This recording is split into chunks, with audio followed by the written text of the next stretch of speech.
Welcome to the Banker Lamp. Please enjoy the video.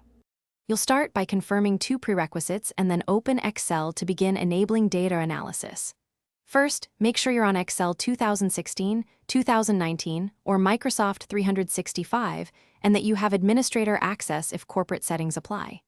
Once done, open a blank workbook and save it. This avoids permission prompts.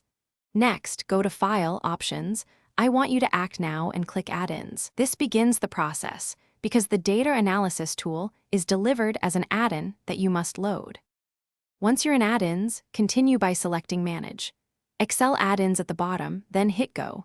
This lets you see the Analysis Tool Pack. Check the box for Analysis Tool Pack and click OK. Excel will install the components and make the Data Analysis command available on the Data tab. If the tool pack isn't listed, click Manage COM Add-ins or Run Office Setup to add it. This handles corporate or custom installs.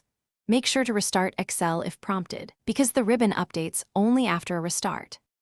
Finish by navigating to the Data tab and locating the Data Analysis button on the far right of the ribbon. Click it to open the dialog and choose tools like regression, t-tests, or histograms. If data analysis isn't visible, make sure the Tool Pack checkbox stayed checked and restart Excel one more time. A key troubleshooting tip: if corporate policies block add-ins, ask IT to enable the Tool Pack or reinstall Office with Analysis Tool Pack selected. This resolves.